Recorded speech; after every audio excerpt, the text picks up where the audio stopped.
those like, those metal pots like from Italy that they make espresso in. Yes. He bought one of those, and he loves to figure out how to make like different coffee. And we have the cool vacuum coffee maker. Oh, of course you do. I know, right? So we make all the coffees at my house. Gosh. And there's a Keurig downstairs in the bar. So. Yes. Now, do you do pour over?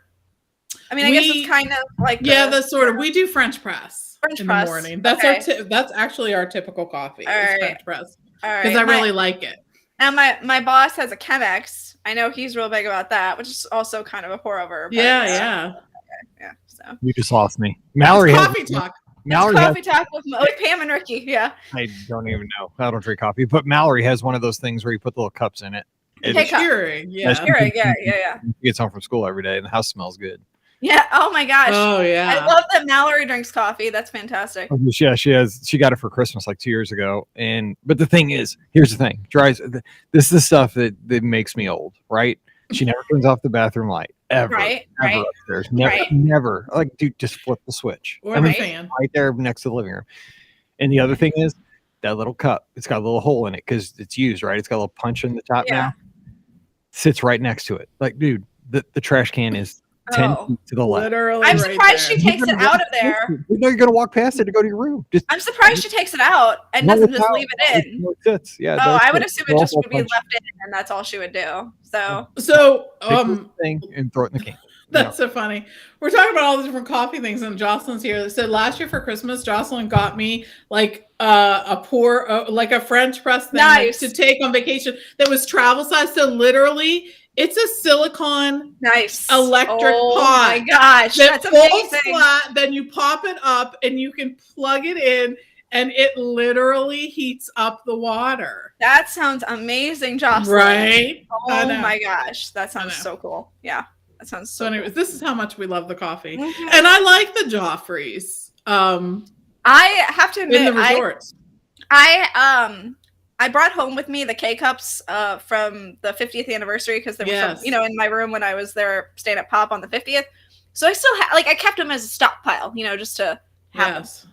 And so I had one a couple of days ago, and I was like, this is not as good as I remembered. It was way more fruity than I remembered. And I'm like, oh, that's disappointing. Well, it's a little older now, too. It is a little older. I get that. But yeah. I mean, you got to save those things. I got to send a shout out to somebody that is in the chat. And all right. James. Okay. What's up, James? Yes. You saw this. Yes. I know what you're going to say. He is homecoming famous. He is. Yeah, we love that, James. How cool is that? He makes the most awesome things. He really does. Like, James's stuff is... I need a metal rack in the worst way. I'm also the one he made of his. I don't know. If he needs to sell. He's probably not, because I know it takes tons of time. But man, I have like these extra metals. I've been shopping. I can't find anything good online. I got to talk to James. But that homecoming thing for the flights. Yes. I only drank a flight one time of moonshine at home. Yes. It was like jet fuel. I'm not made for moonshine, but I may have to go down there and get one just so I can use one. So, and I will say, Steve he loves the flights of moonshine there, and they will do them the flavored ones. But the best part of the moonshine flight is the fact, first of all, you get the pickle juice, with the pickleback, like that's an awesome thing. But also they give you like pecans, like salted candy pecans. Nice. It's the bomb. Yeah. That's good. He does such good work. I love the stuff that he does for every time I see him post something, like some artistic piece that he does, and because that's what it is. It's basically wood art. I'm that is so amazing. Like everything I see of his, I'm like, wow, that's really cool. So we can't wait to see the Mickey shaped ones. Yeah, that's true. James, put your Instagram in the chat here, because that's awesome. He has awesome videos of how he creates all this stuff. Yeah, it's really interesting. Like it's a piece of wood, and then boom, it's a piece of art. I don't have an artistic bone in my body. No, me neither. James, is it Homecoming that ordered 10 of the Florida ones and Mickey shaped ones? Because if that is, that's really cool. Dreaming Tree MN is his. That's why I knew it was MN at the end. Yeah. There's a tree in it, but I couldn't remember. Yeah, Dreaming Tree makes sense for. It does make sense. Yeah, for Walt. Yeah. Original Dreaming Tree before it died back 2 years ago, or got hit by lightning or something up in Marston. But yeah, I was there. Okay. Hey, there it is. So follow James and check out the videos. They're awesome. That's so cool. He said it was Homecoming, so that's awesome. That's really cool. Yeah. Nice. All right. Well, I love when good things happen to good people. Good I stuff. know. For sure. I know. I want to hear the story of how they found him or vice versa, but not now. You can tell me later, James. We got to record the podcast. We got to record. Yeah, we got to record. Okay, so first question in the inbox about kite tails. Oh, how about that? Kite tails. I love the optimism of kite tails. Right, but here we go. The optimism, the idea, great idea. The title of the email. It's kite tails. The title of the email is kite TALES with parentheses TAILS. Oh. So it's maybe a tale about. Okay. All right. Our listeners are so clever. Right back, and we'll tell you a tale. Yeah, that's right. Let's talk about right. Is that Gillian Island? Yeah.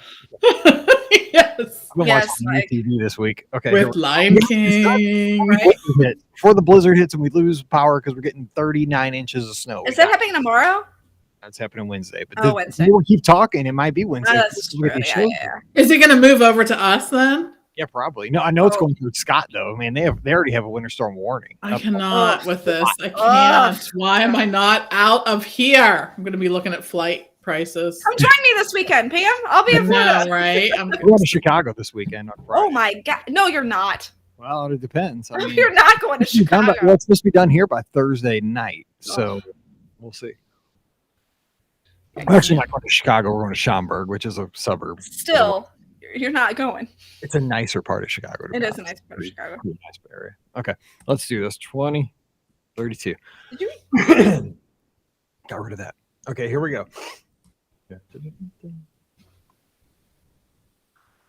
Welcome to episode 2032 of the Be Our Guest Walt Disney World Trip Planning Podcast. I'm your host, Mike Rallman from BeOurGuestPodcast.com and one of the senior agents over at the Magic for Less Travel. Happy Wednesday to you and welcome to February. Finally, January was the longest year that I have ever experienced. I can't believe we ran a marathon in January, man. It seems like I'm ready for 2023 already because that was a long time ago.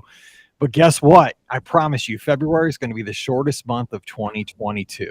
We're going to make it happen for you. Yes. So sit tight. We can make things happen around here on this podcast.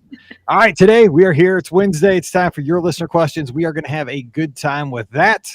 We're going to tell a few tales as we go through today. So joining me today from the mouseforless.com, whose dog, I believe, last weekend had to go see the vet. So I hope everything's good with that. As I recall last week, we have Ricky. Ricky, what's going on? Did Daisy pass with flying colors? She did. She was not feeling so hot on Saturday night after she had all of her shots.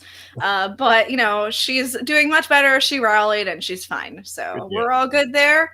And I just want to say there's one thing that we don't talk about, and it's Bruno.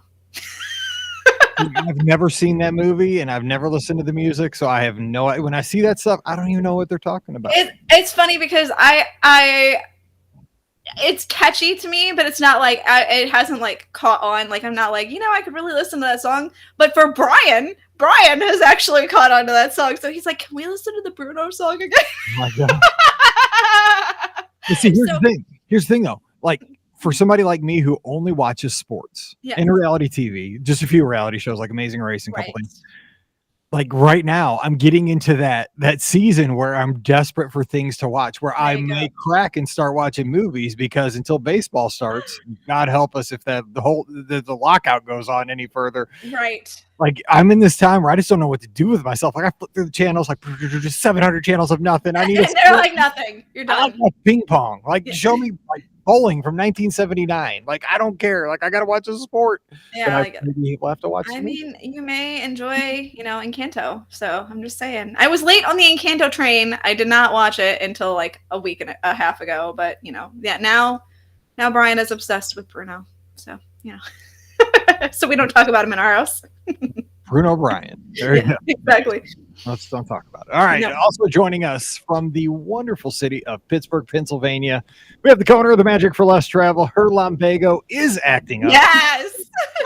Pam Forrester joining us. We had to look that up to make sure that was totally appropriate. Looked up what a lumbago was. It is appropriate and it's accurate. What's up? It is accurate. It's true. We all determined that we all have lumbago, so we must be Uncle Orville.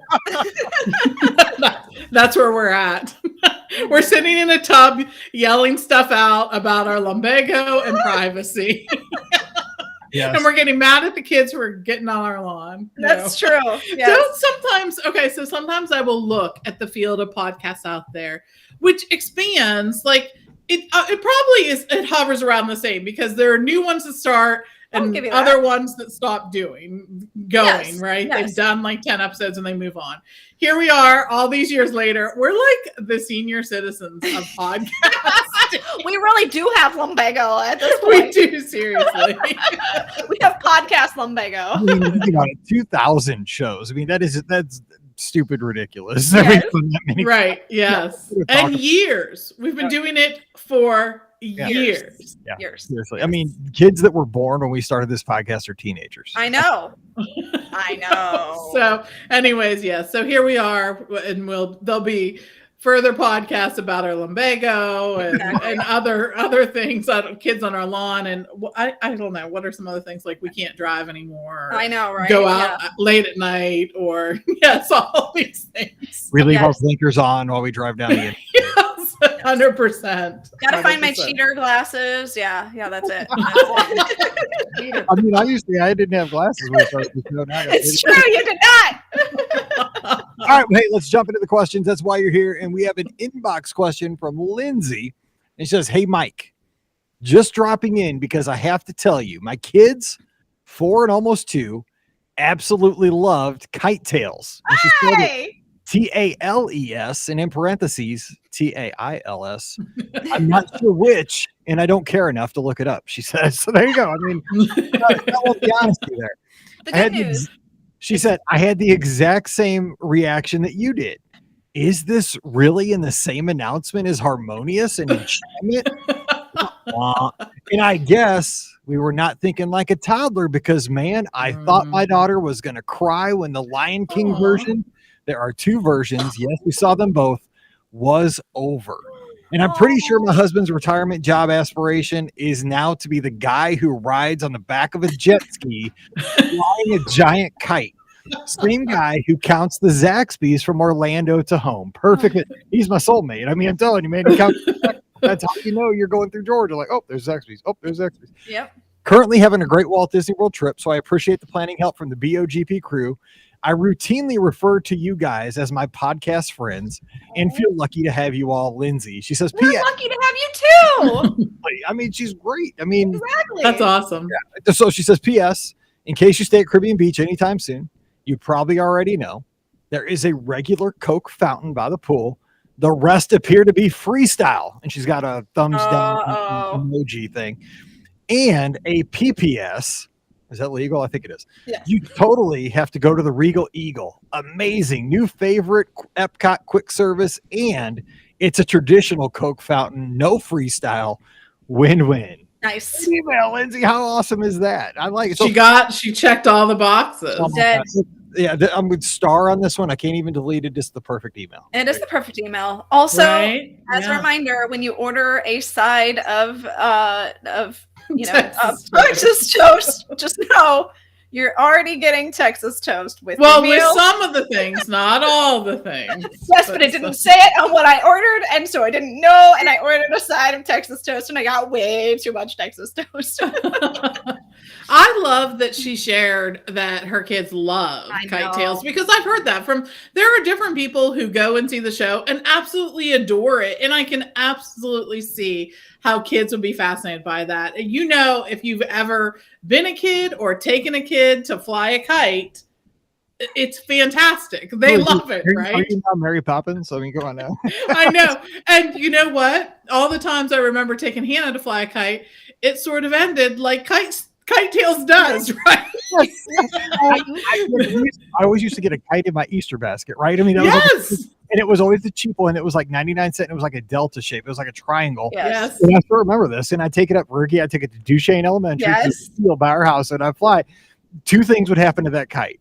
it would either the string would break and it would just float away, like and I'd chase it on my bike, but I'd never be able to catch up to it, or it tree, right? I mean, but it would like a tree like in somebody's house, like in their backyard, and it's like, yeah, I mean, it's never I could never get it off the ground. I always had trouble with that, so you know. Social media, right? I mean, Instagram wasn't there to make it so glorious. Like that's true. No, it's true, but there it is. It's hard to land a kite gracefully, really. I mean, we used to there's a park that's not too far from here that was sort of on the top of the hill, and there aren't trees there, so we would go there, but like at the end when you're done flying your kite, like it takes a dive, right? Yeah. That's the way things end. So I guess Kite Tales is sort of true to life, but yeah, it is true to life. But when you see a giant Simba flying into the ground like that, or Baloo, you're like, oh no. So I know.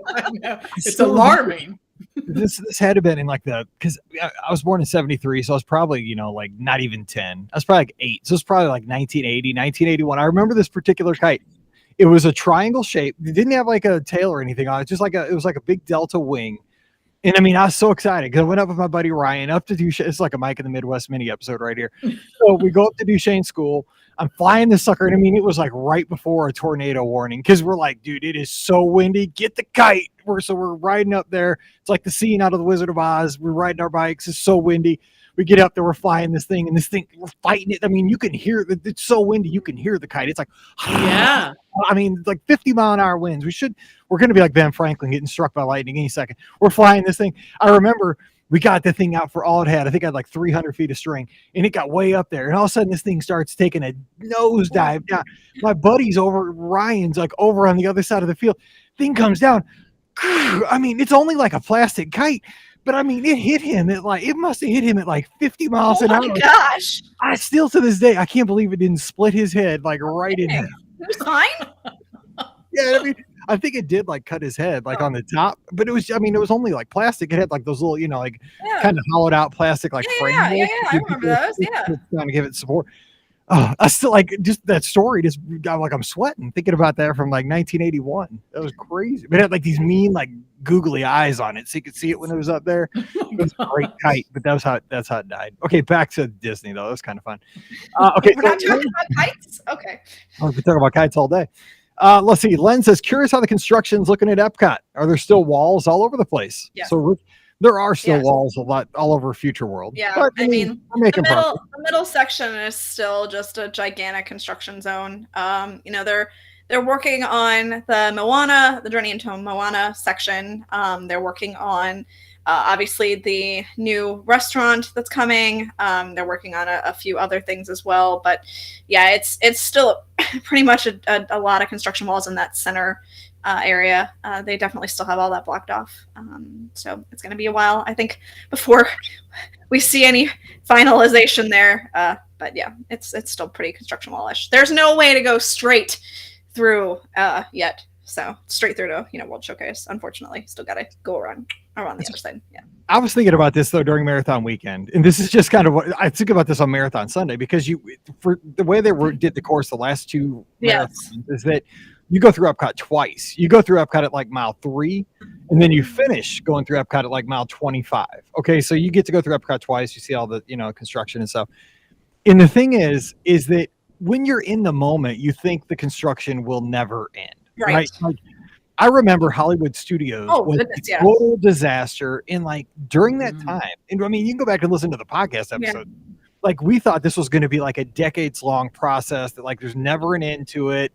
It's just, it's such a mess of a park. But then the thing is, now that it's finished, we have Toy Story Land, which is awesome. We have Galaxy's Edge, which is unbelievable. We have, the Baseline Tap House, that whole grand area, the Grand Avenue area. I mean, the thing is, I know it takes forever for these things to happen. And COVID obviously didn't help that with delays. Yes. But I mean, when you're patient and when this thing is done, it's going to be nice, and you're going to kind of forget about it. It's how everything is in life, right? Once you get to the end of it, you kind of forget about the pain points. We're in the pain points right now, but I'm hoping like once those walls come down and we get everything's new, it'll be beautiful. It'll be beautiful. Like, I mean, just think of the studios. It was a wreck. Absolutely. Right now, so. Absolutely. Yep. Think about. Okay, Michael's got a question here in the live chat. He's tuned in on Facebook Live. When do you guys think Fantasmic's going to come back?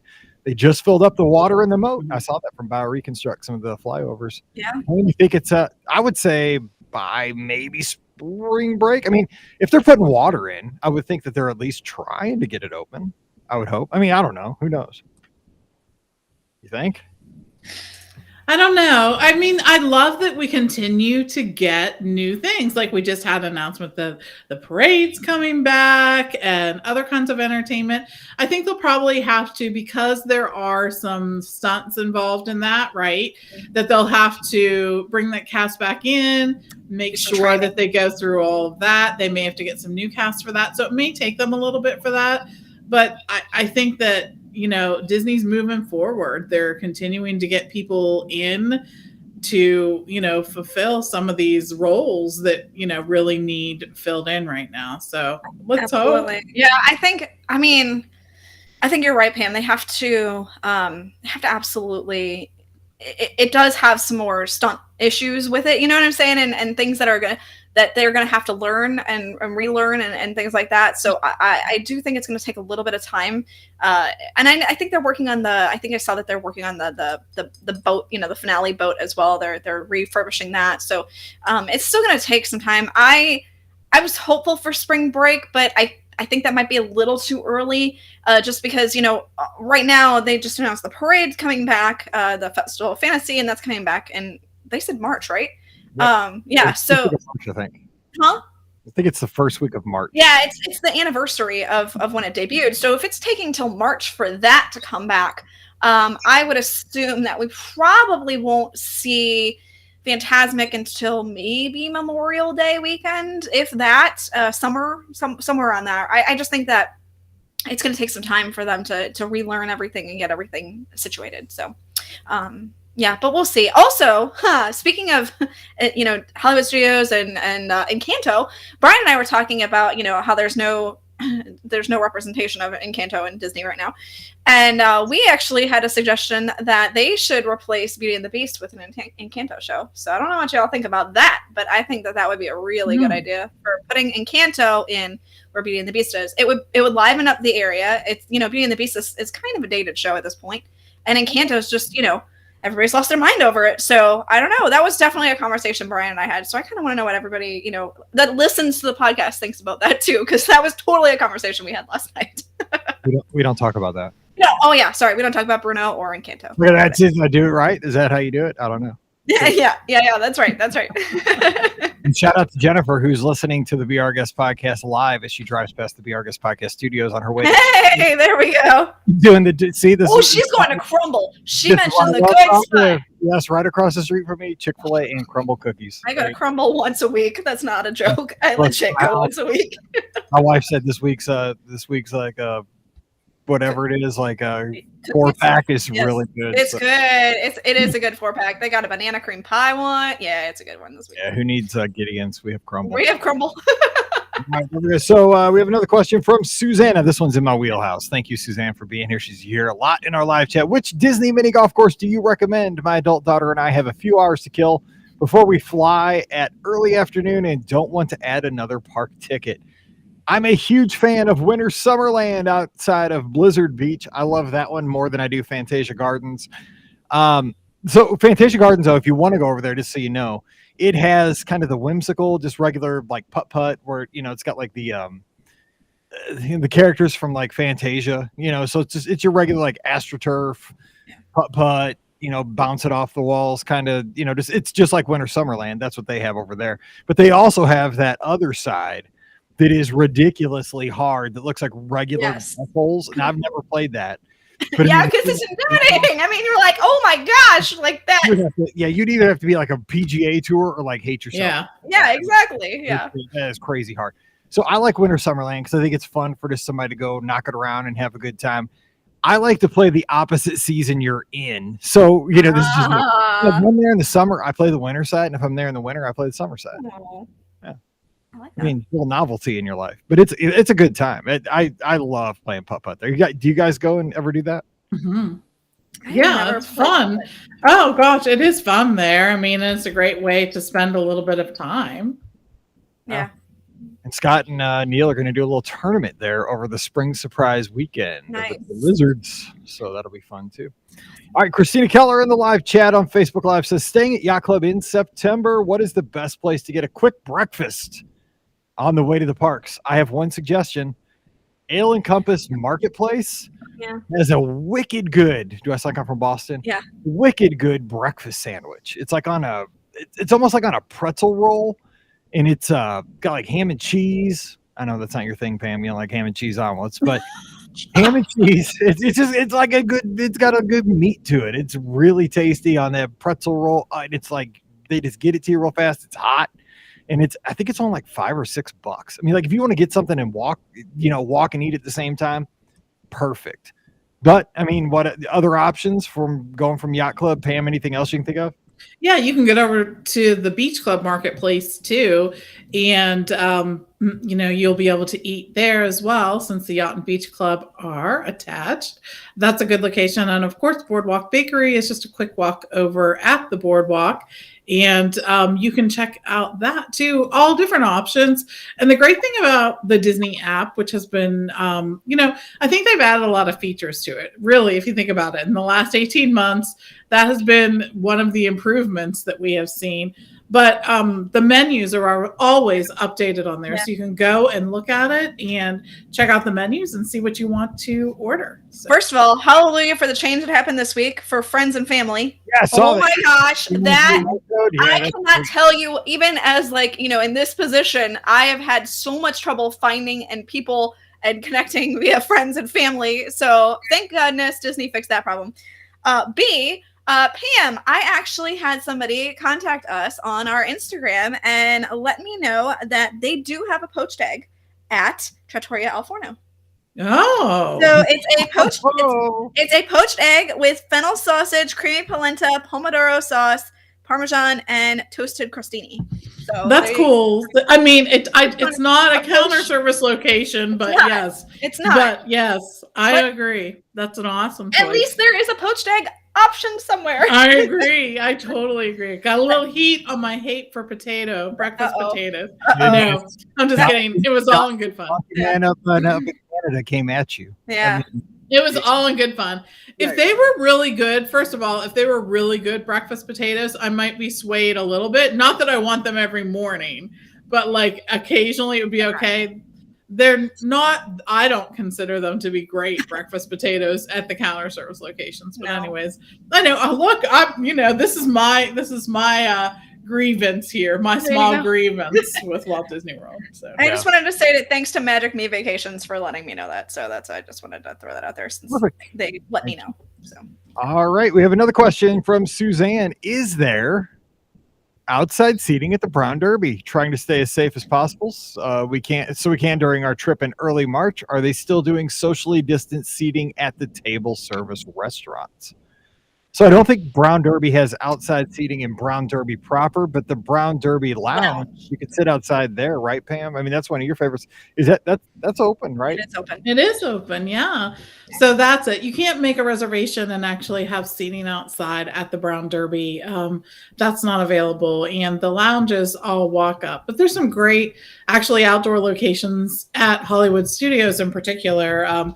You can eat at the Brown Derby lounge. You can also eat at Baseline Tap House. That's, again, not a ton of choices there and more like appetizers and things like that. But that's someplace you can go. And the other great thing is that there's most counter service locations do have an outdoor eating location if you want to try that as well. That's true. All righty. And Dr. Kai was in the live chat. We appreciate him down in Arkansas being here with us today. And he backs up, and so does Alfred, the pretzel breakfast sandwich at Ale and Compass Marketplace. I'm telling you what, my mouth is watering. That's how good that thing is. It's like something I just grabbed on a whim one day because they don't have a lot of options. They have a huge menu.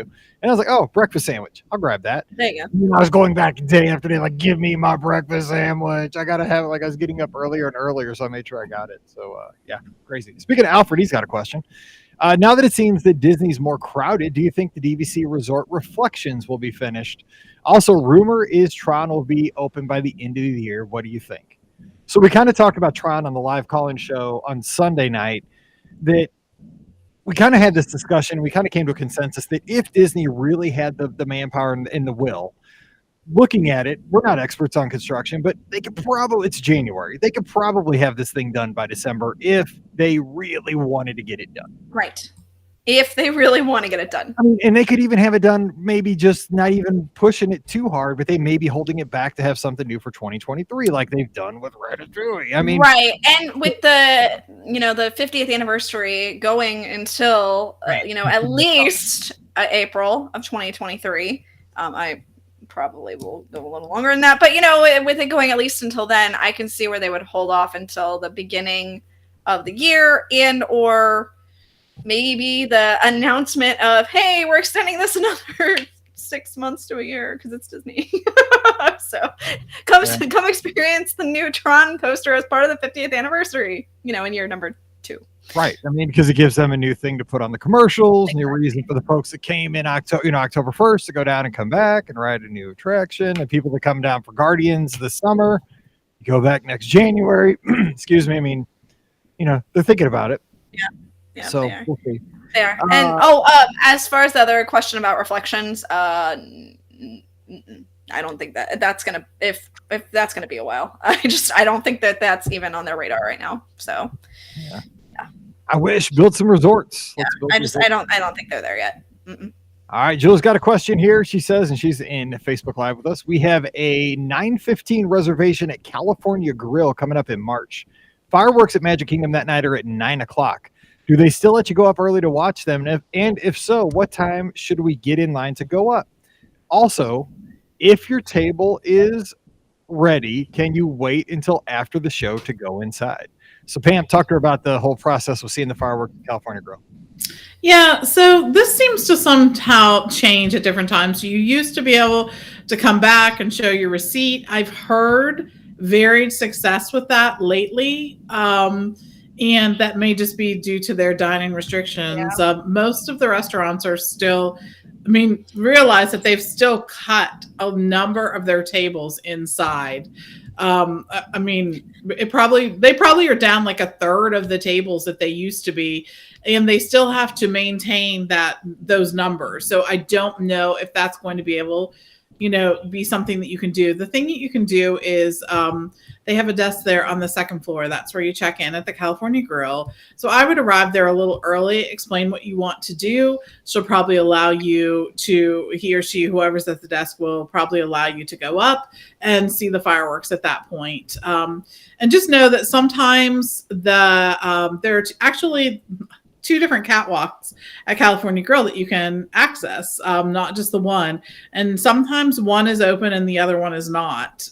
So that's something that impacts that as well. And that may be a reason why they aren't letting as many people, coming back or whatever, because it is a narrow catwalk and, everybody's crammed in on one little, because we've done that catwalk before and it's just everybody's crammed in one area. So it may not be the safest of options. So I don't know. All right, well, let's get to a question here from Amy from the Run, Eat, Drink podcast. Hey, Mike, Pam, and Ricky, food for thought. Loved this episode. That was the one about the Boardwalk, the Yacht Club, and the Beach Club last week. You mentioned Boardwalk not having a food court. Here's the way I see it. It has the coolest food court. The pizza window, the Boardwalk Bakery, the Pretender, LOL, ice cream place that no longer is Ample Hills, the Margarita place, and other food booths I can't think of right now. What's your vote? As always, thank you for taking us virtually to the happiest place in the world, and hope to see you soon at Disney. Amy. That's a good argument. It might have the best food court. It's an open air food court, but it is Florida. It's not always so cold that iguanas are falling out of trees and playing dead on the ground. It does happen sometimes. I don't know. Pam, what are your thoughts? That's a good point. You got variety. You just got to go outside a little bit. You do get variety. That's for sure. I think that the only thing that people might argue with is they want a place to do the refillable mug, right? And the only place you can do that is the Boardwalk Bakery there. Of course, you can do it at your pool as well, the main pool at the Boardwalk. But that's probably one of the things that some people look for. But no, I agree with you. They definitely have tons of snack locations at the boardwalk, right? And with the boardwalk pizza window, and Mike, that booth that specializes in all the fried foods that you got. Yes, I know. So those locations for sure. Yeah, that's we did that the night before the full marathon. Just do not do it that night. We got one of everything. Like Scott and our families were staying at the boardwalk and it was raining. Didn't have anything to do. We went down there just like, let's just get, like, what do you want? That's how it started. Yeah. What do you want to get from the cart? Like, I don't know, man. Does it got a funnel cake? Okay, let's get a funnel cake. They got mozzarella sticks. Okay, get those two. We got one of every fried item, and then of course we just destroyed them in the room because we'd run 13 miles that day. We run 26 the next day, so we didn't care. We're burn off the calories. Like, don't do that. Don't hurt yourself that way. So anyway, let's see. Diane's got a question. My kids love doing the detective scavenger hunt on the Disney ships. Do any other resorts have similar activities that would be fun for kids on rainy, non-park days? Now, Ricky, don't all the resorts now have these scavenger hunts? Because I see these like little signs all over the place, especially like at Beach Club and Yacht Club. Right there is on the path. Yeah, it'll say like Mike. Who's the guy? The keel boats. Mike. Yeah, Mike think keel boats. Yeah. What's that mean? I'm like, it's a scavenger hunt thing. Yeah, so there is a scavenger hunt right now for the 50th anniversary. I think it's at most, if not all, the resorts, and so you can participate in that. Other than now, I don't know if they have a regular one at the resorts, and I don't know if this will last after the 50th, but you got it for now, so that's good. I would always ask the front desk, if they have any, scavenger hunts or anything like that, and they'll be able to help you out too, when it's not the 50th anniversary. So that would be my suggestion. So we have two questions in here, kind of similar. Bob's got one. He says, any rumblings or reflections in your crystal ball for the Bibbidi Bobbidi Boutique in the world or on cruise line? And also somebody was asking earlier, I'm trying to see who that was. Courtney, also in the live chat on Facebook Live, was asking about Bibbidi Bobbidi Boutique. This is one of those things that I think is going to be this and the Harmony Barbershop, obviously kind of the same situation. I think will be one of the last things to come back, obviously, because it's such an intimate experience. But I mean, you think about it.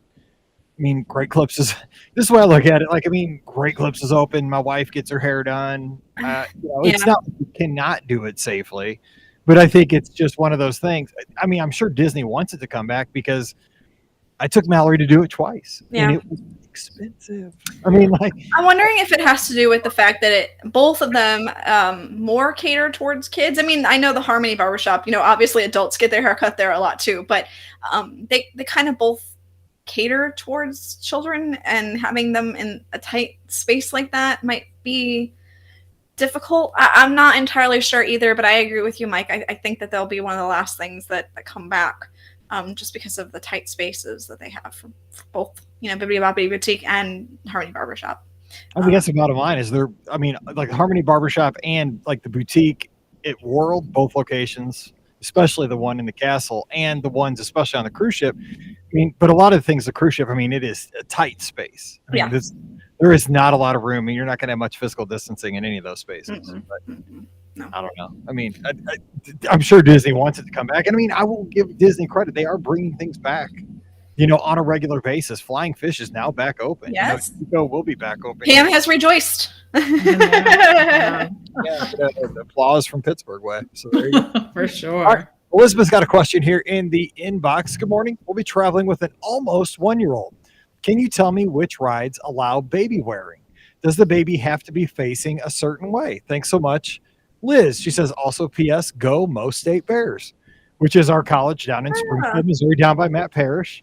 Mm-hmm. Used to be, I still call it Missouri State, but now it's called, now it's Missouri State. I used to call it Southwest Missouri State. Yeah, that's what it was, yeah. Back in the day. So go Bears, even though they beat our Mizzou Tigers. All right, so we lost Pam there, but she'll be back here in a second. But Ricky, there's tons of rides that your baby can sit with you.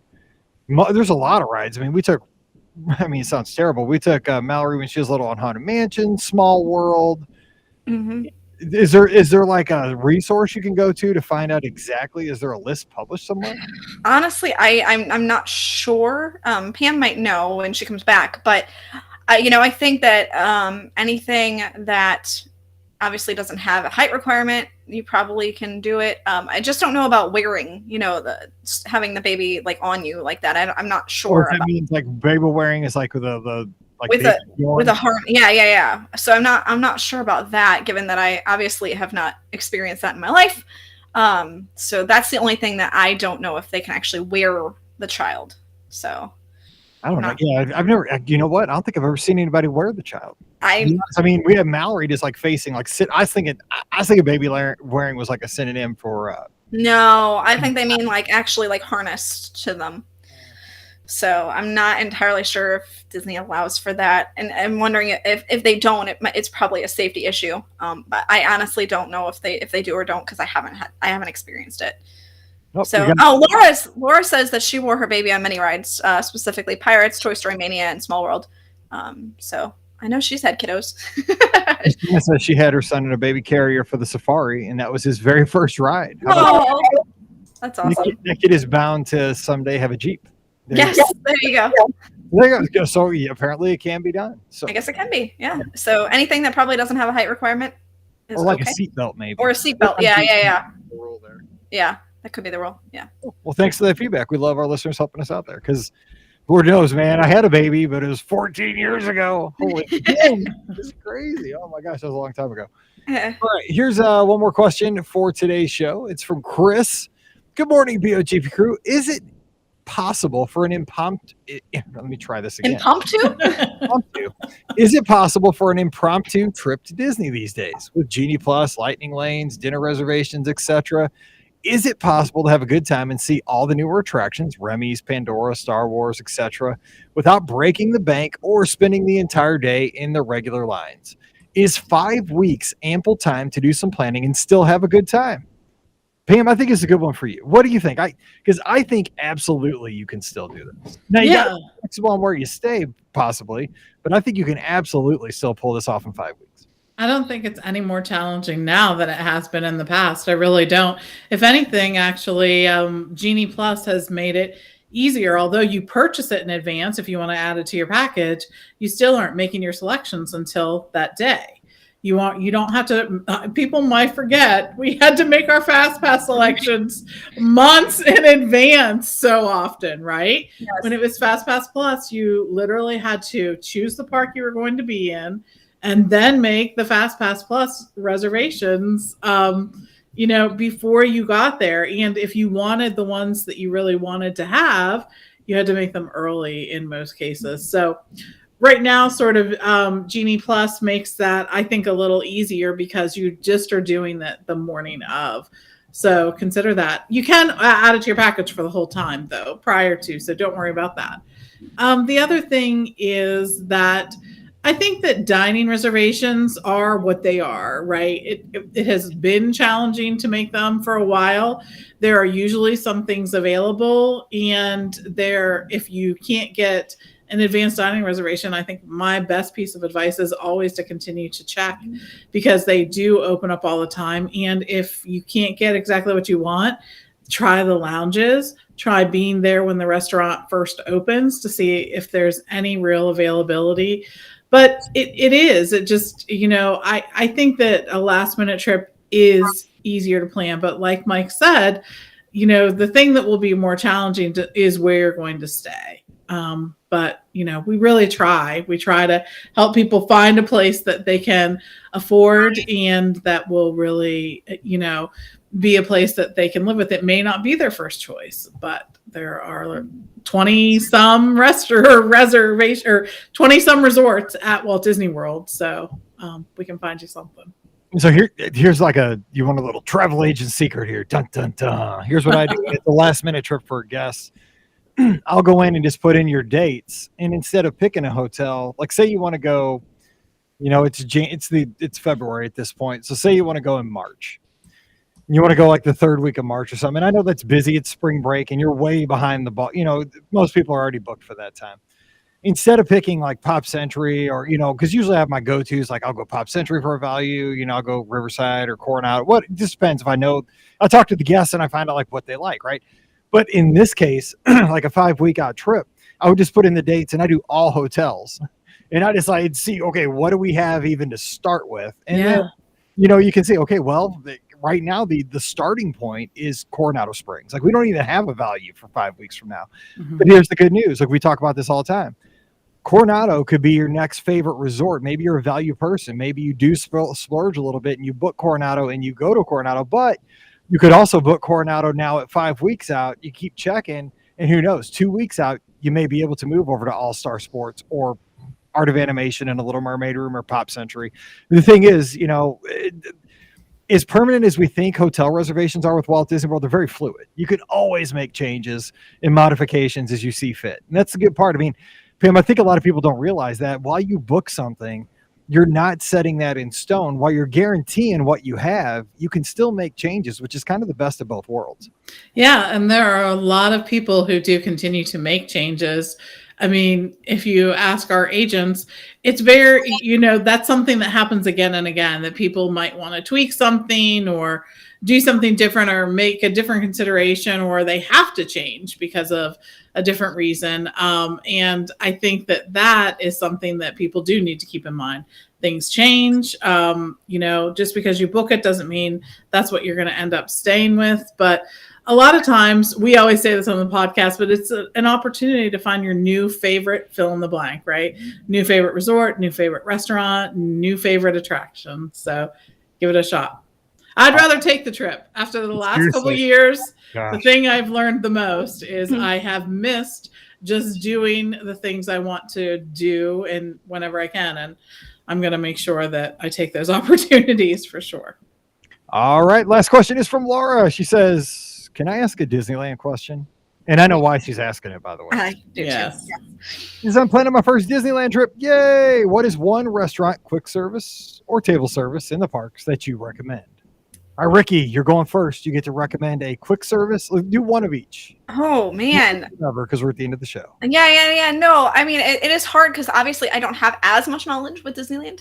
I do know that Brian and I, we didn't, it wasn't in the park that we had but we really much enjoyed it was at the Grand Californian, the buffet there. Pam, oh my gosh, I'm blanking on the name. Yes, Storytellers. I'm like, I know it. I can see the restaurant. I can see the theme. I see everything. But I can't think of the name. Yeah, Storytellers was really, really good. Brian and I both very much enjoyed that restaurant. They have a really good soup that they deliver to you at the beginning of your meal. And oh my gosh, both of us just devoured this. And then there's other things on the buffet that are really, really good too. So that was our favorite meal when we were just there. And I don't really know that we ate much counter service. I think we ate a lot of table service while we were there. So we didn't really do a lot of counter service at Disneyland. Fancy. I mean, obviously, yeah, right. Obviously, the corn dog the corn dog cart is always a good suggestion. But I don't have I know Jolly Holiday always gets really good reviews for counter service. That's good. Apparently, there's a place called Blue Bayou that all of a sudden the chat is blowing up. No, I'm just kidding. Yeah, definitely Blue Bayou. But I mean, the chat is like Blue Bayou, Blue Bayou, Blue Bayou. So there you go, Laura. You got to do that. So, Pam, anything else to offer Laura and everybody else? Yeah, the Blue Bayou is great because it's in the Pirates of the Caribbean attraction. So that's what makes it so cool. I think I'd definitely go to Carthay Circle in Disney's California Adventure if you're looking for, a good sit-down restaurant.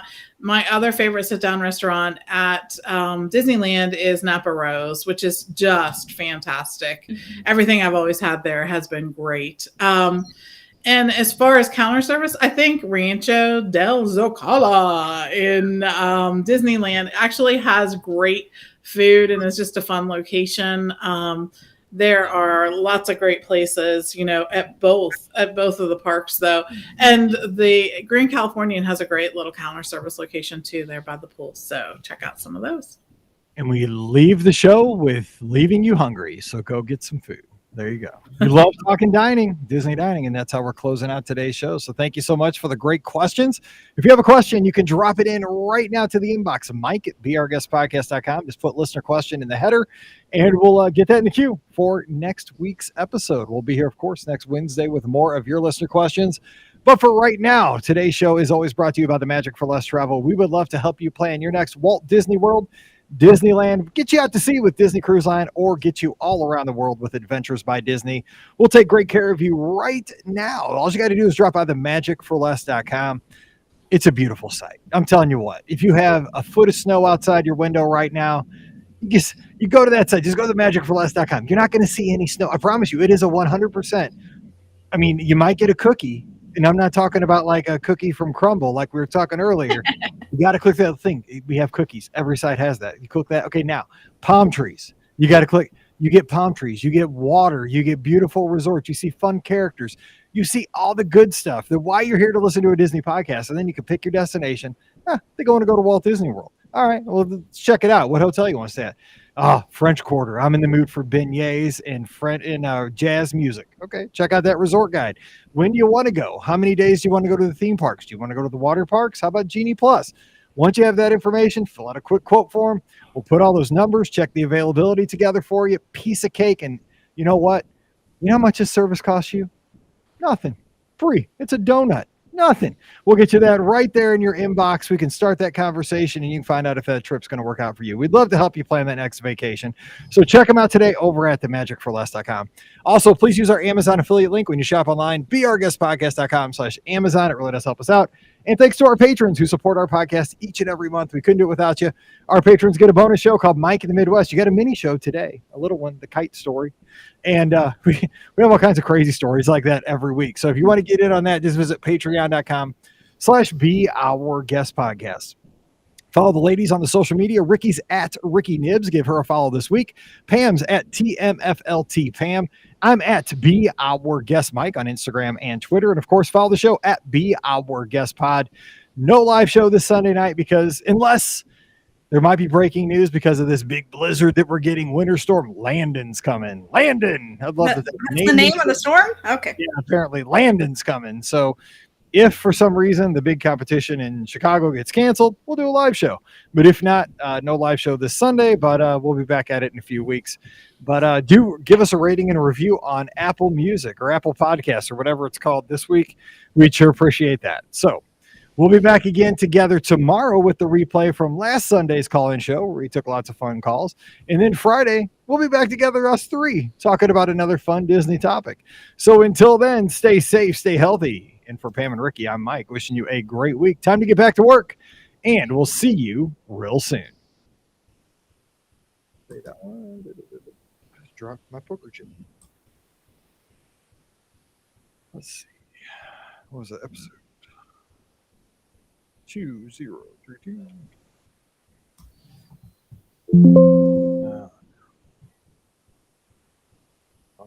Directory.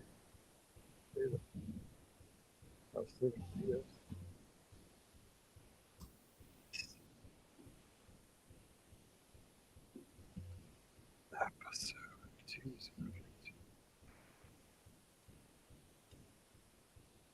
All right, what are we talking about? I do not know. My internet completely cut out, which like never happens. Yeah, that was weird. Usually mine does that.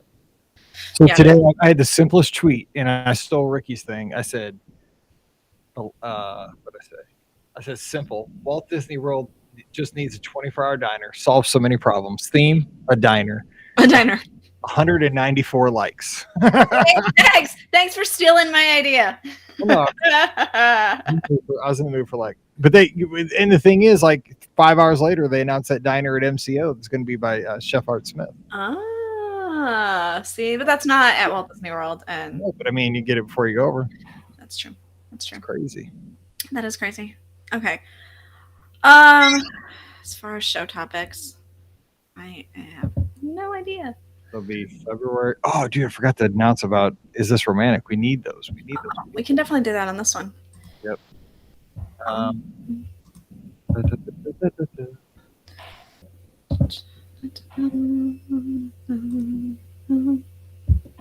Trying to click here. Nope, it's not gonna work. Oh, that's why. Weird. Wind sound. I think it was you, Ricky. It sounded kind of like wind kind of coming through. So just now? No, during that whole last show. Oh. Because I could see it on my audio signature. So if you could try. I have no idea what that would be. I'll just move this a little further away. No, right. It could be my computer. Like that's better. It could have been your fan on your computer. Yeah, I think that's probably what it is. Yeah, that's way better. Okay. We could do the monorail resorts if we have to. Okay. Yeah, we did Epcot ones, so yeah. Let's continue. Could do that. All right, let's do that. All right, so this will be episode. Jennifer says the banana cream is really good. What, the crumble cookie? I'm allergic to bananas. Well, that's too bad for you. I'm not. Like a ruby chocolate chip fan was showing me. Oh, that one did look good. I saw that one. Yeah. Check that out. All right, here we go. 2034.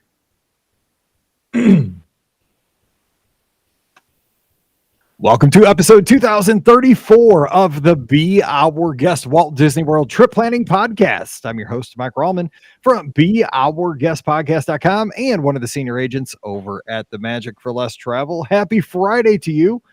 And I got to send a big shout out to listener Tom. And he goes by T-Rex on Twitter. He's one of our listeners up in Minnesota, and he sent me a care package this past week. And if you are watching the video on YouTube or Facebook, I mentioned how I became a huge fan of cheese curds when I went to that eating competition up in the Dells, Wisconsin about a month ago. Yeah. I fell in love with cheese curds. I did finish this big bag of them, which I probably should not. I brought them home and it's probably meant for like 12 people. Right. Finished the bag, so I'm out of cheese curds. I got to go back to Wisconsin. This weekend, we're supposed to be in Schaumburg, which is kind of close to Wisconsin, so maybe I'll have to make the run for the border. But he apparently owns a Culver's restaurant up in Minnesota. Oh my gosh, so funny. He sent me this great t-shirt, which I've had on. That's amazing. Part of the curd. I'm what's called a curd nerd. And so it's like a Culver's curd nerd shirt. I love it. And this is a little plush little curd nerd guy. I love it. And I don't know if you go to Culver's, if you have a Culver's in your area, but they have the best diet root beer. Yes. So root beer mug here that I'm drinking. And I wish I had Culver's diet root beer here at the house. But and he hooked me up with a couple of concretes, or nice. They call them. So shout out to T-Rex 3 up in Minnesota. Thanks for sending that stuff this way, because it is very much appreciated. They have butter burgers. Yeah, the butter burgers are real good. So, yeah. I mean, they have pot roast. I get pot roast. They do have pot roast. Yeah. Okay, we gotta stop because I'm right now. Oh man, I'm sorry if you're like getting ready to have breakfast here on Friday morning. Go to Culver's; it's really good. Anyway, so we're here on Friday. We're going to be talking more resorts. Last week we spent some time in the Crescent Lake area. We talked about Boardwalk, Yacht Club, Beach Club. Fair time. It's like one of those FCC standards. They called me this week and said, Mike, you talk Crescent Lake this week. It's like there's a law or something from the 70s that says if you got to talk Crescent Lake, you got to go over to the Seven Seas Lagoon. You got to talk about the monorail resorts this week. So we're doing it. I don't want to go to jail over this podcast. I mean, fair time law or something from the 70s or something political. I don't know. So that's what we're going to do. So joining me today from the mouseforless.com, where I don't know if she's having epic snows in cold weather down in Atlanta, Georgia, but we had some good stuff this week. We have Ricky. Ricky, what's going on? Nope, Ricky is in Orlando, so she don't have any snow. She's got, beautiful Orlando sunny skies, I'm hoping. So she is headed to the Festival of the Arts this fine day.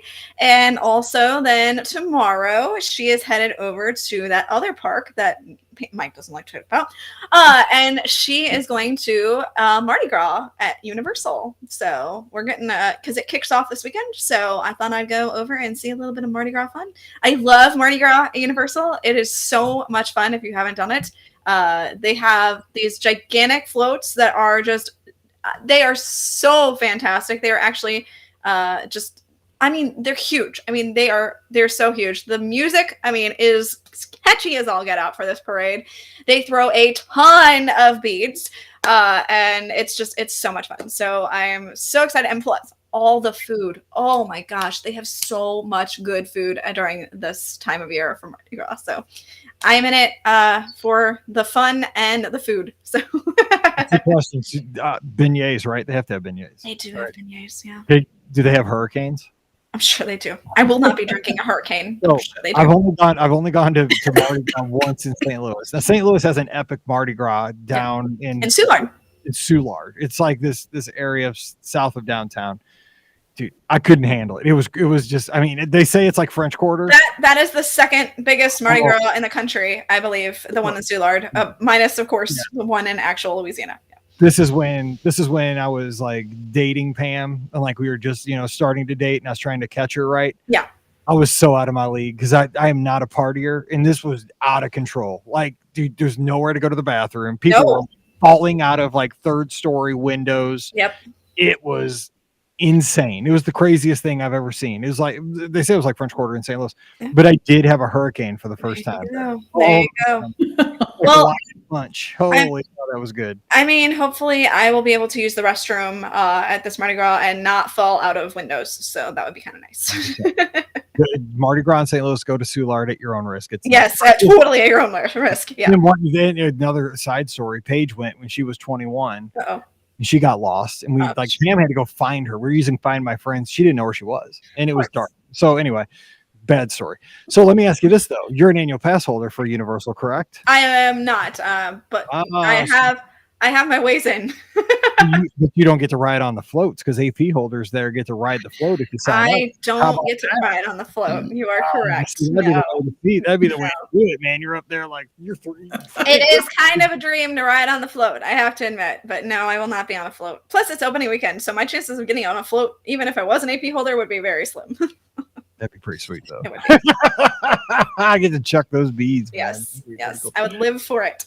Yes. All right. Also joining us, we have the coder of the Magic for Less Travel, Pam Forrester. Apparently, it's almost Mardi Gras. What's up, Pam? How's it going? It is. Happy Friday. And yes, they not only does Universal have Mardi Gras, but as part of their Mardi Gras celebration, they have concerts, sort of like Disney has during Flower and Garden and stuff like that.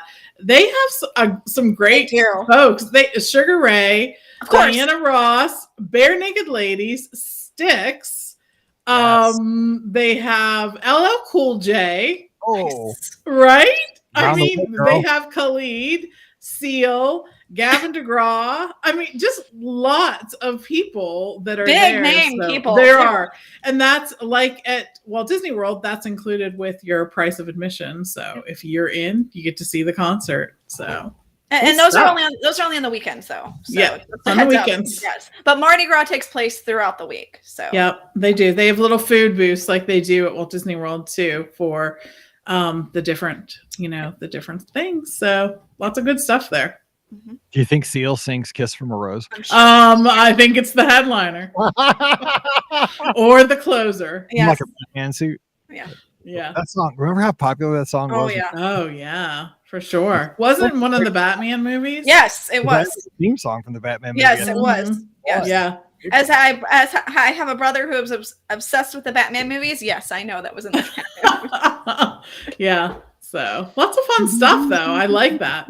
And you remember last on Wednesday we had the question about, is it possible to plan a last minute vacation at Walt Disney World? I will tell you, for those who are looking for an alternative, let's say you couldn't find what you wanted to at Walt Disney World, at Universal, there are no park reservations. That's true. That's a good point. Just going to say that. Yep. There you go. All right. Mike, before you forget, I just want to throw it out here at the beginning of the show. I'm glad you did. Okay, because it's getting ready to start a podcast. Okay, I know, right? Okay. Everybody, we need your Is This Romantic suggestion. Thank you, I wanted to do it because I knew you were going to forget. Shows. Yes, we need submissions. It's hashtag BOGP Is This Romantic.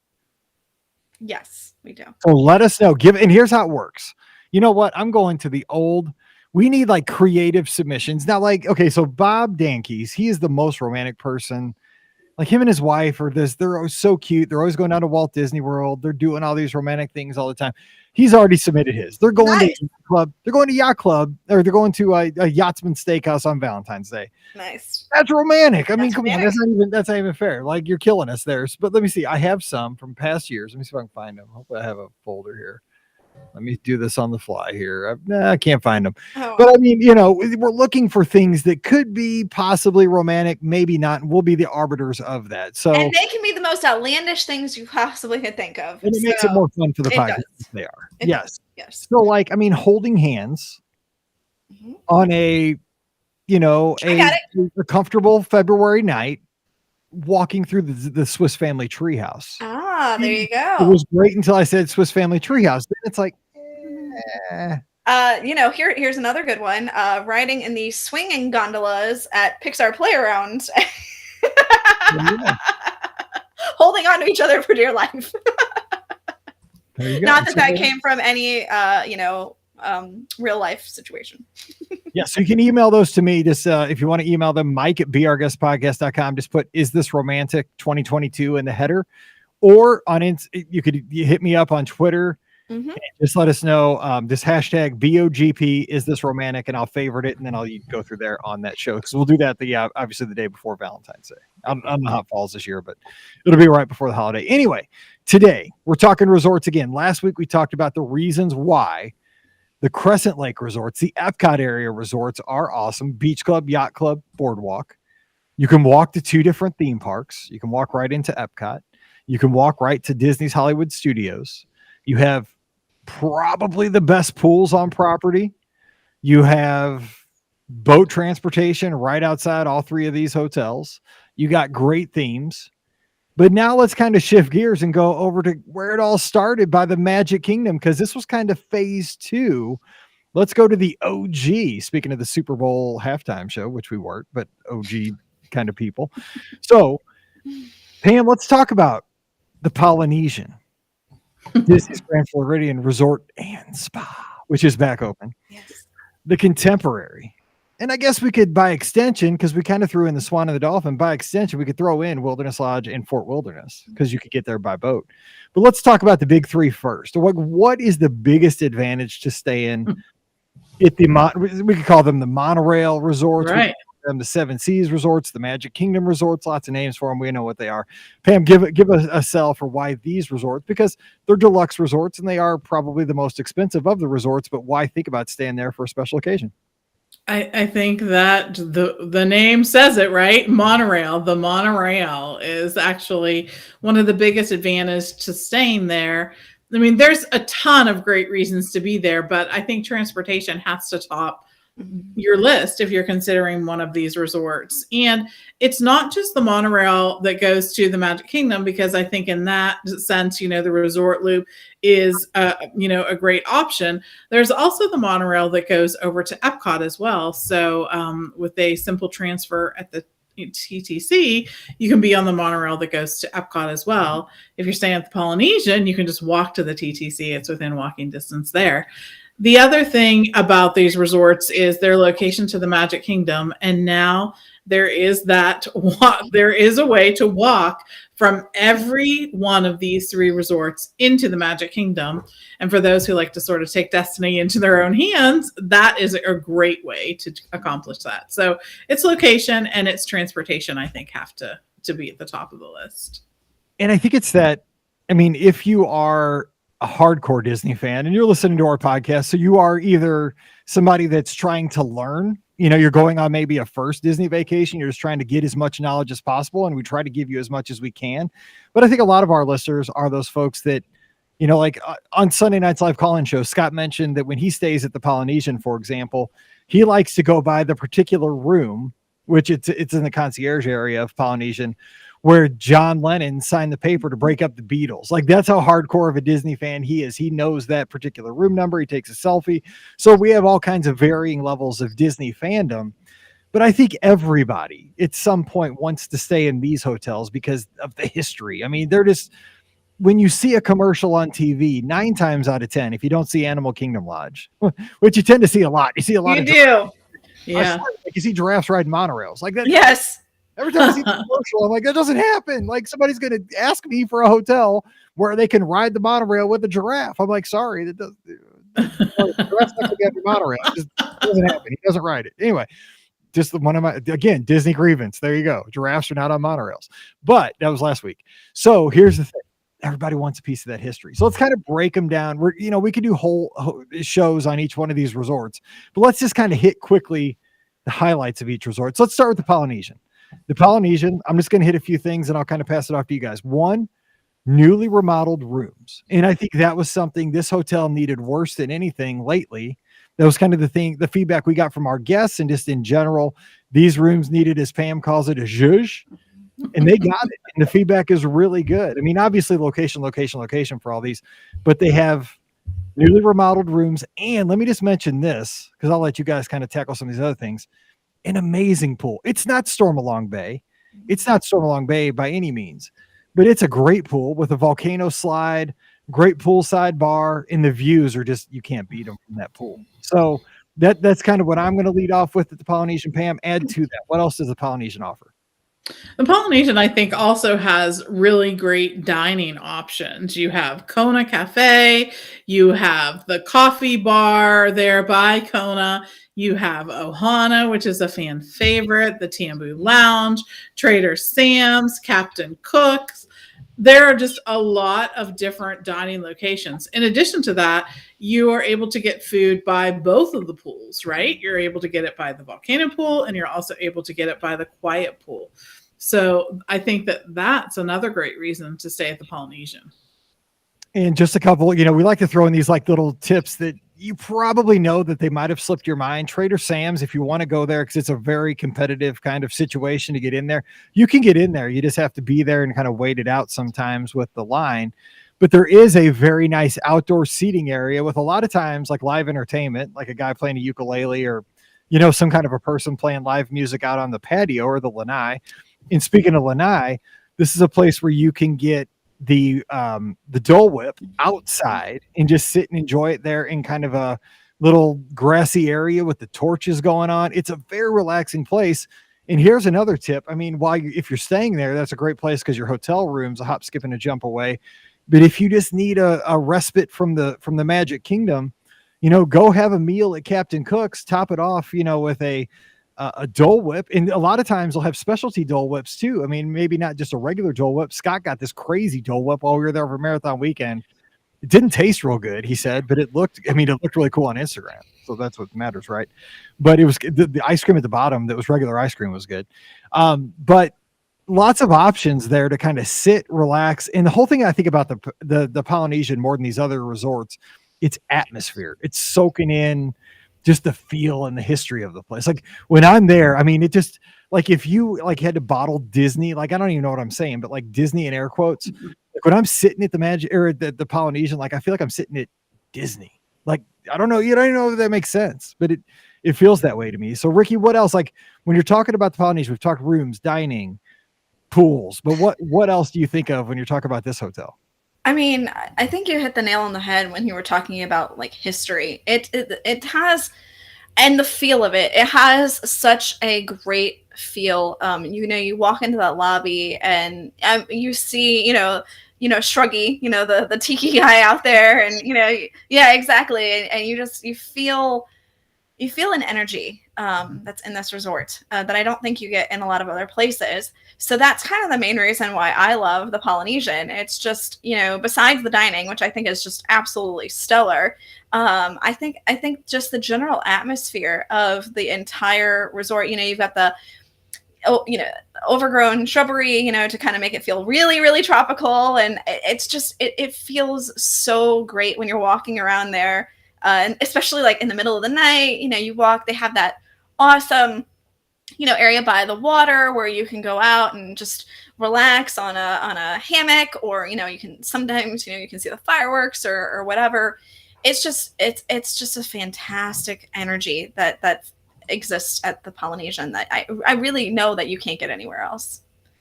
So another thing I want to throw in here real quick is, and I think this is kind of underrated, the Polynesian has good shopping. It does. It really does. Like the boutique and is that the main? Because they have two stores, one on the left. Moana Mercantile. Okay, yeah. I mean, they have really good shopping there, and they have a lot of 50th anniversary merchandise currently too. So if you want to, don't miss that. And because it is the 50th anniversary of that resort as well, and they have a lot of things from Hawaii, too. So they have like the Maui Max, candies and stuff like that. Like they have actual like candy and snacks and other things from Hawaii too, which is really cool. And then one other thing I want to say is the newly remodeled platform for the monorail. That was going through a big transformation, and I think that looks, obviously the lobby a couple of years ago went through its transformation, but I think this hotel, while we lost the water feature. I mean, a lot of people lament that because, it had like a aesthetic to it, right? I mean, it felt very 70s, which I like. I mean, that's it kept the overall feel of the Polynesian. I mean, Pam, you could speak to this because you've stayed there more than any of us. I mean, what do you think? Because now we're like we talked on Wednesday, like we're on the other side of all the construction. How do you feel? Was it worth it? Was it successful? Yeah, absolutely. So it's funny. We have a room tour of the brand new resort. I actually stayed there like the day you could check in because I love this resort. The Polynesian has been one of my favorite resorts for a long time. So check it out on the Magic for Less Travel's YouTube page. But I said in my review of it that when they first announced that they were changing these rooms, I was a little worried about this because it is an original Walt Disney World resort. It was there on opening day. It was part of the plan. And I was just a little freaked out that they were going to add like these characters into it, and I wasn't sure what it was going to be like, and I was like, oh no, don't take away like what is the Polynesian resort, right? And everything that I appreciate about the Polynesian resort. But this renovation is actually, I think, one of the better, if not the best, room renovations that I've seen at Disney World, because they really took what I think needed to happen at the Polynesian. They needed to inject some color, some brightness, some of the characters that appeal to both people who have been staying there for as long as I have, and more so, longer than I have, and new people who are coming to enjoy the resort for the first time, right? And I think as Disney fans, the tendency is always to be like, old is always better. But that's not always the case. And they need to keep thinking things, making them fresh, making them appeal to a new generation. If not, if the only people are going to go are the people who only appreciate the older stuff, and then those people move on from this, then who's going to be left, right, to go there, right? That sounds a little morbid, I guess, but I'm just saying, I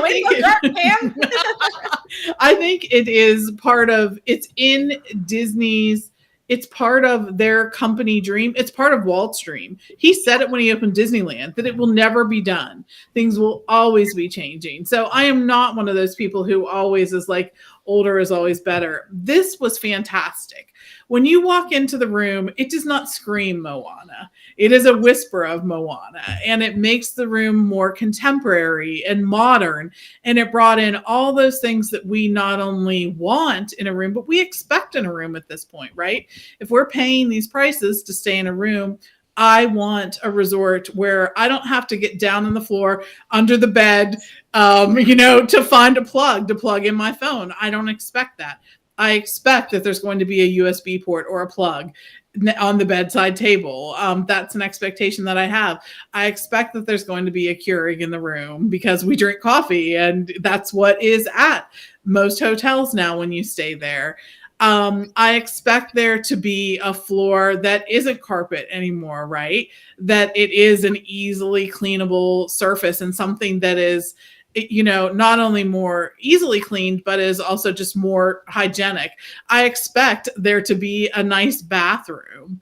And they did all these things, and they put in these little touches of Moana throughout the room that just help to bring in that color and that spirit, and it just fits in with the original Polynesian. I really enjoy it. I guess I could go on. I have like a soliloquy I could give here on why I loved the Polynesian and why I continue to love the Polynesian, but it's true. They did a great job.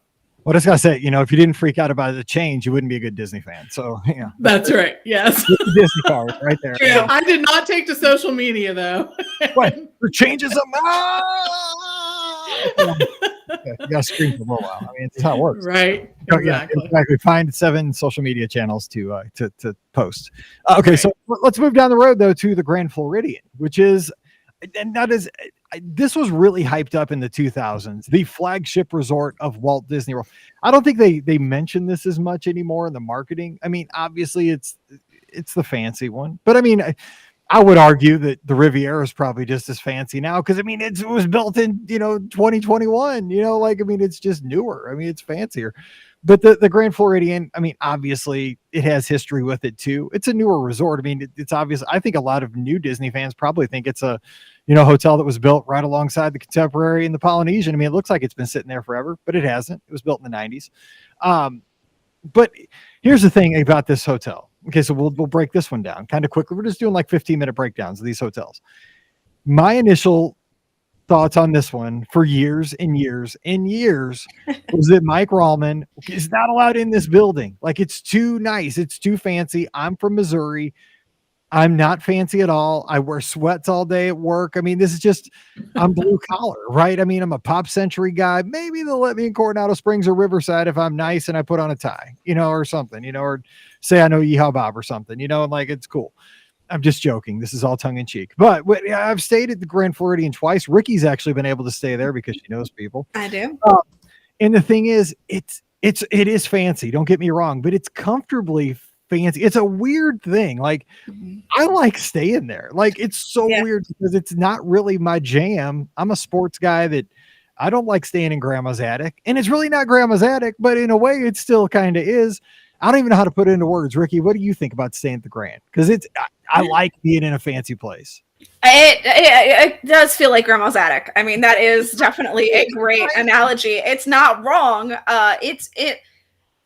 When you walk in, a lot of people feel out of place. And I used to be one of them too. Like, you feel like, oh my goodness, I should not be here. I am, this is way, way fancier than anything, and my brother even joked, it feels weird walking through this resort in your swimsuit, which is, he's not wrong. It did feel weird walking through the resort. It feel weird walking through Pop Century in your swimsuit too. I mean, I gotta say. Right. But, sometimes you got to do what you got to do. So, but, it's just, it has this air about it, but once you actually stay there and you experience it, that air kind of goes away and it feels a little more homey than you thought it would.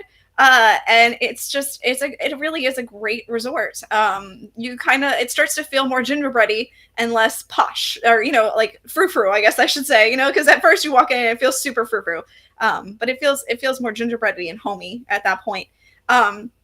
I really do love staying at the Grand Floridian. Now, my budget is not Grand Floridian budget. I just want y'all to know I have been blessed thanks to some friends to stay here, and also thanks to an upgrade from Disney at one point. But still, if I could, and I didn't live with Mr. Fiscally Responsible, I would absolutely. And he even said, he's like, this resort is fantastic to stay at. So even Mr. Fiscally Responsible has kind of come over to it. I don't think I can get him to spend the money for it, but it's, if you really want that super luxe experience, it is so worth it, because I mean, there's something really special about the Grand Floridian, and there really is. It's a really special experience staying at the Grand Floridian, and you kind of have to stay there to get it, which sounds really weird, but that's exactly what you have to do. You have to stay there to get it. Here's my best advice for somebody that's in my kind of shoes, that's kind of intimidated at first, like Ricky was. Just look around for 5 minutes and you'll see kids are screaming. Yes. Even at these deluxe hotels, kids are begging their parents to buy the spinny thing at the store. Like, it's the same thing that's happening at Pop Century. Yes. It's a whole, there's not a whole lot different. No. It's just different vibe. It's just like there's a big bird cage. There is a big bird cage, and they have a few other amenities too. I mean, obviously they have the spa, which they don't have at most of the other resorts. They have a few shops that are like Basin is actually, they have a Basin there. We have a listener that works in there. We do. I need to stop by and see her. And then they have a lot of other, like, obviously the really fancy dining. Of course, Victoria and Albert's is not open right now, but hopefully it will reopen sooner rather than later. So you have like upscale fancy dining, but then you also have something like the Grand Floridian Cafe, which is really good and reasonable, all things considered. I've had great meals there. The food's been fantastic. Again, I think you and I, Mike, have recently talked about it. It does feel like grandma's house in that in the cafe, but once you get past that, it's the food super good food. My grandma, I'll eat at grandma's attic, man. And for that kind of food, like grandma used to jam making food. I'm telling you, grandma can cook it up. Especially that lobster burger thing. It doesn't. Somebody was like, I put it on Instagram, like, you're going to eat that? I'm like, heck yeah, I'm going to eat that. It's so good. It kind of did look a little sloppy, but it was so good. And I mean, you get like, the thing is, like, it's not, you would think of the place called and I didn't eat there forever either, because it's called the Grand Floridian Cafe. I was like, okay, it probably costs $1 million. Right. And it's probably like caviar, right? Yeah, I mean, right? It's what I think. I'm from Missouri. No, it's like chicken and waffles, or like, there was like a chicken, like just a breaded chicken. It was, Pam. So you talk, you're like laughing at both of us. So give us some. I know, we got Miss Fancy over there. No, it's just, I think it's funny too, because that's the thing about, I think that Disney does so well is, regardless of, the price point of the resort, there is a theme for each one of these resorts. And I think that is a very Disney quality in terms of that. There's not that many places that you can stay at these wonderfully themed resorts. And that's what Disney does so well. So they've taken like this theme. Of course, there's a backstory. Of course, there's, all of this, and it all sort of fits into that, right? Disney's telling you a story. And one of the things is that there's lots of things to see and do at the Grand Floridian, right? First of all, not only can you see the castle from some of those buildings, but you can see it from different locations at the resorts. And I love that part of it, that it is right there in the heart of everything. It does feel a little more fancy in different ways. And I think that more is just like a decor issue, right? Yeah. That it's just that style of decor. But they do have such great dining locations. There's lots of recreation options. And they've made this new pathway that goes from the Grand Floridian that you can walk and go over into the Magic Kingdom. That is a huge bonus, I think, for so many people. On top of it, they have great pools at the Grand Floridian. That the pool with the waterfall is just spectacular. It's a 0 depth entry. You just walk right in, and they have these great waterfalls, and it has a slide. But that other pool, the more quiet pool of it, I think that's a great pool too. It's huge. It always just feels like you can go there and get a spot to sit and really enjoy it. It never feels like super crowded. Has lots of great seating, and I love that location too. So that's, one of the reasons why we like the Grand Floridian. I also like the Enchanted Rose Lounge. I think that was a great addition. I think that they took what was really sort of a smaller lounge area and made it larger. And that was really needed in that space. There's an outdoor location. There is that main lounge where you can sit by the bar. And then there's a whole nother room where you can sit there and enjoy that as well. There's something about the Grand Floridian. I think you step in and it smells good. The shopping's great. There's lots of things to do there. I don't think that there's going to be a lack of things to do when you're staying there, for sure. Right. And in the rooms too, like when you're in the rooms, it's a different feel than really any of the other hotels, because, well, I guess the Polynesian has this too, and because they have the longhouses, but you have what are called outer buildings, basically these huge buildings where you go to your particular building and, Conquis or whatever. And then that's where your building is, and you stay there unless you're in the main building, which is concierge. But it's definitely got a different feel of like a Riverside or a French Quarter. You got these big, I don't know what they call it, French doors, like on your balcony. I mean, that's just fancy. I guys remember I stayed there that one night. I think it was for the Star Wars or Toy Story thing. And I didn't even pull my drapes ever, because I just didn't want to ever give up that view of the castle. Like, it was crazy. Like, I mean, that's like, I was like living a commercial. I mean, this is definitely a splurge stay, but it's not as fancy as you would think. I mean, yes, there is a robe in the room. There is. Robe. Darn tootin', I put on the robe and sent a picture to back home. Like, look, I'm in a robe, because that's what you do when you're me, But I mean, it's fancy, but it's also super comfortable. It was fun. It's a fun. So, all right, let's head across Seven Seas Lagoon, get on that monorail, ding, ding, go past the Magic Kingdom over to the Contemporary. Oh, by the way, did you know the Polynesian is an extension of Adventureland? The Grand Floridian is an extension of Main Street USA, and the Contemporary is an extension of Tomorrowland. Frontierland. Yeah, Frontierland. Yeah, exactly. That's the one. That's it. Tomorrowland. Okay, so let's break down the Contemporary. Ricky, okay, you start us off. So let's walk through the Contemporary. Some advantages of staying here. What do you think of? Monorail. I mean, the monorail goes through the sucker. Like, I know, exactly. That's my point. Like, it blows every 7-year-old kid's dream. The monorail. 7-year-old, it blows every 40-year-old's mind. I mean, it's seriously the coolest thing ever. There is a monorail that goes through this resort. Come on, that is so cool. right exactly. You can't get any cooler than that. So I think that's obviously number one big selling feature. And number two is, again, this resort, it has some fantastic dining. We've mentioned before, you've got California Grill, which is up at the top, which has just that amazing view of, the Magic Kingdom. You can see the fireworks from there. It is so cool to get to dine there. And then you have the Contempo Cafe, which is the quick service location.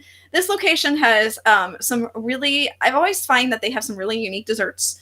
So I kind of go there to see what kind of desserts they have. Sometimes I call it Cupcake Cafe. Exactly. I mean, you're not wrong. Yeah, they always have some sort of unique cupcake or something along those lines. They also have, of course, Chef Mickey's, which is, that place, obviously you all know if you've been listening to this podcast any length of time, that it holds its space near to my heart. It is where I got engaged. But it is a place where you can see the characters right now, so that you can't hug Mickey yet, but you can still see him, so that's cool. I gotta stop you. Knowing you for as long as I've known you now, that is the perfect place for you and Brian to have gotten engaged. Not many people get engaged probably at Chef Mickey's, but no. The castle wouldn't have worked for you guys. No. The Chef Mickey's during swinging a napkin. Yeah, 100%. I know. And what's funny is obviously that was Brian and my first trip together, and we didn't, we knew some things. Obviously, I'd been planning the trip for a while, but it's not like I am where I am now in life and know just about everything, it feels like. But we had that reservation booked. I had lots of people recommend it to me. They're like, you should really go to Chef Mickey's. So I was like, okay. And then Brian, bless his heart, romantic. He is this romantic. He got a guidebook, a Birnbaum's guidebook from the library, which we may or may not still have. And he found, I guess back then they had phone numbers for, calling the restaurant, and he called the restaurant and worked it all out himself. I was just amazed. So it was very cool. But yeah, Chef Mickey's is a really nice place. They have a great buffet there. And then, of course, you have our favorite, I think, of all, well, maybe not Pam. Pam loves California Grill. But my favorite, you have what used to be The Wave and is now Steakhouse 71. It is just, the reef theme of this restaurant is so amazing what they've done here. That jam, it's late 60s, 70, it was 71. 71. Yeah. Century kind of turn of a little bit after that. Yeah, it's cool. It's fantastic. They have, honestly, I haven't had dinner there yet, but they have a great breakfast. They have a great lunch, and I can only guarantee the dinner would be just as fantastic. It is just hands down. If I can get a breakfast reservation for, Steakhouse 71, I'm getting the breakfast reservation for Steakhouse 71. But that's the problem. Now it's on everybody's radar. So it's really hard for me to get my reservation. When it was The Wave before, it wasn't on anybody's radar. So I can get that reservation all the time. But now I'm definitely fighting the masses. But that's good, because that means the restaurant is popular, and the refurb has done what it was supposed to do. So. Shout out to Tim over at The Wave. Yes. Yeah, but it's one of those things, it's a great hack again. Just if you need a break from the Magic Kingdom, bam, go have lunch over at Steakhouse 71. You want dinner? Go over, get out, have 2 hours, sit down, have a nice dinner, and go back and watch fireworks. Ride some more rides at the Magic Kingdom. It's a good hack. Yes. You brought up some great points. So Pam, what else about tell us about the remodel, because we talked about the Polynesian Milan. Yeah. They did the same over at the Contemporary. They did, and they have an Incredibles theme now at the Contemporary, which I think again was a great pairing of sort of a more modern or more contemporary sort of Disney character with a modern hotel. They were really trying to just that room up a little bit, and it needed it. The Contemporary had really had the same decor for quite a few years actually with that, and it felt a little dark, right? It really did. It felt a little dark, but now it's really bright. It sort of embraces that mid-century modern vibe, right, that you'll see when you walk into the lobby, which they did the same thing there as well. In the tower now, they're complete, so all those rooms that are located in the tower are fantastic, and they're redone. And just like the Polynesian, it is, I would say probably not quite as subtle as the Polynesian renovation, right? But they also included all those things that we want in the rooms, the plugs, the other things that I've mentioned before. The other thing about the contemporary rooms that I think has to be mentioned is that of all of the Walt Disney resorts, if you want a view of the Magic Kingdom, the best view that you're going to find is a theme park room at the Contemporary Resort. And it's so good. You can lay in bed and look at the castle, and really, you are really close to the Magic Kingdom when you're staying at the Contemporary. So you'll be able to look there, and you aren't like, I wonder if that's Astro Orbiter. No, you know it's Astro Orbiter. Like you can see that guy's got on like a Be Our Guest podcast polo. Like, yes, exactly. And you'll be able to see the fireworks. You'll be able to hear the fireworks. You'll be able to hear the entertainment sounds coming from the Magic Kingdom throughout the day. If there's any show going on at the Castle Forecourt, you're going to hear it. If there's a parade, and you'll be able to hear the music. I mean, that's how close you are when you're staying at the Contemporary Resort. You're within walking distance of the Magic Kingdom, and really within walking distance. I mean, you sort of just walk across the street and you're there. You're probably 5 minutes maximum from there. Well, it's probably at least 5 minutes, because there's the longer walk is actually probably from the Contemporary lobby to like the secure, like to that little street. Yeah, that's true. That's true. That's true. Yeah, for sure. I don't think people realize how big the Contemporary is huge. It's massive. Like, it doesn't look that big looking at it. I got to echo what you're saying about the views, Pam, from those balconies. If you get a theme park view, not only can you look into the Magic Kingdom and see all that great stuff, but it's a very panoramic view where you can see Seven Seas Lagoon. You're looking over at the Grand Floridian, the Polynesian. You're seeing the ferry taking people back and forth. You're seeing, the monorails on the beams going here and there and everywhere. I mean, it is truly basically like a panoramic postcard of Walt Disney World, but live. Like, you just don't get that. I mean, you're right. If I stayed there, I wouldn't be able to go to bed. I couldn't go to sleep. No, it is. And I think that the Contemporary, again, was a resort that really deserved a modernization of their rooms. Those were the rooms that were slid into that resort when it was first built. And it's a really cool resort. And I think that they've managed, if possible, to increase the cool factor with this renovation. They really have. It just fits the opening, what was going on during that time, and in certain ways. So it really sort of lends itself to that. So we're just going to leave it at these three hotels for right now. We'll do a special episode down the line with Wilderness Lodge and Animal Kingdom Lodge. We'll do a lodge episode to kind of talk about those two, group those together. But let's wrap this one up with who stays, like, who are these three resorts for? And I think it's very simple.